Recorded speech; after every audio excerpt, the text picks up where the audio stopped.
So you mentioned you have about 400 custard apple. Right here. There's a lot more than that. Okay. That's another 300 back there. Okay. Those big ones in the pot.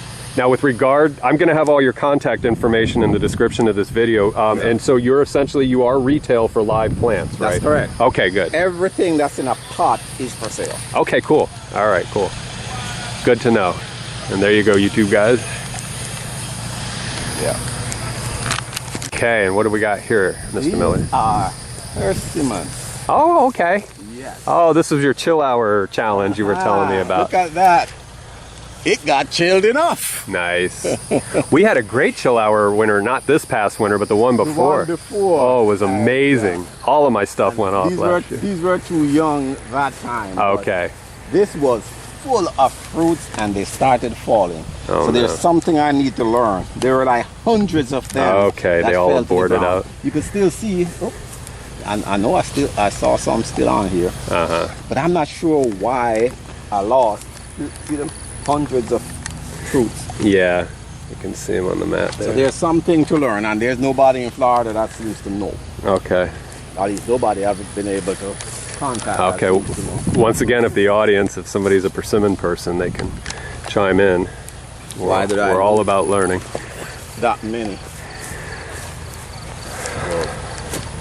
Most of these trees had blossom and had fruit. Okay. Look at that. See that okay. fruit right there? Yeah, nice. Yeah. And there are many different varieties, by the way. I got them all mixed up, but there are lots of different varieties. Look right. Oh, this one has a lot. Okay. Fruits are still there. At least a lot of them still there. Mm-hmm. So why that one dropped and this one didn't? Yeah, kind of random. And then keep going up, you're gonna find some trees that's overloaded. Okay. I got it, yeah. And then some that lost every fruit. Mm. There are, let's see, how many did I put in here? I think I got about 200, 200 to 300 persimmon plants. Wow. Right here. Jeez, that's wild. So you know there's gonna be a lot of persimmon coming. Sure, yeah, for sure. I'm sure there's a market for it too. Yes. People will buy them. I think there might be a waiting list when when you get them in. more fruit. Yeah. These are just for what we have now is just for us to try it out. See what it's gonna be like. But 100, let's say, if there are 200 trees and I get 5 from each one. Yeah, you're still doing pretty good. 1,000 fruits. Yeah, you're still doing good. All right, we'll walk that way. So you got your rows of Scotch bonnet here, and then of course more mangoes going on. Beautiful Scotch bonnets there.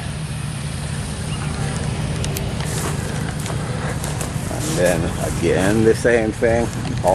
These are all Judy. Okay. Ooh, look at all these pepper plants. That's beautiful. I love it. Okay, now you're gonna start to see peppers. Okay. Yeah, they're gorgeous.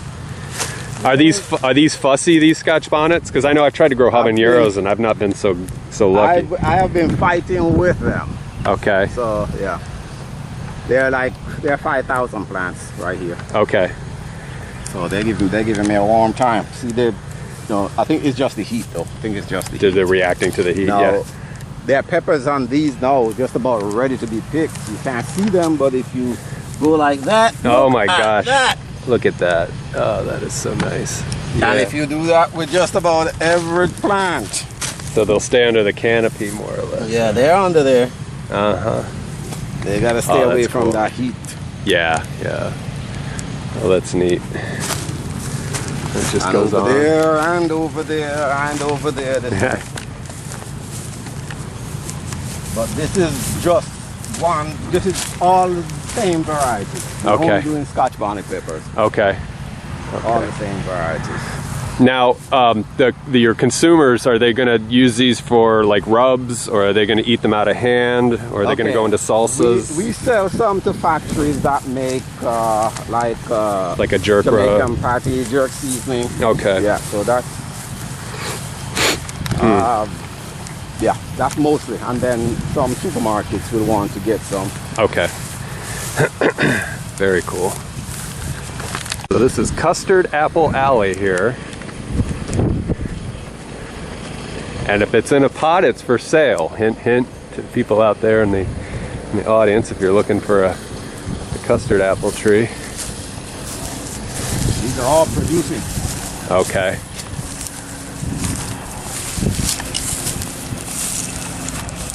Keeping my eye out. There you go.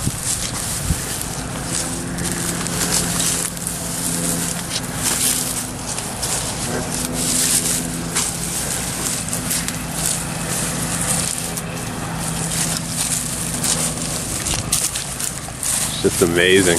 Oh, a forest of custard apples here. Yeah.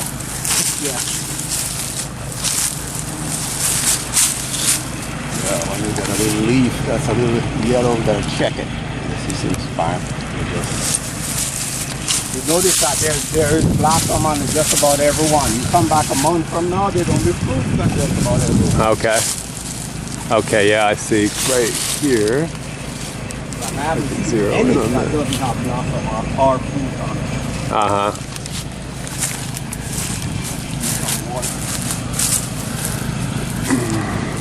Yeah. Got a castor bean growing in here. Yeah.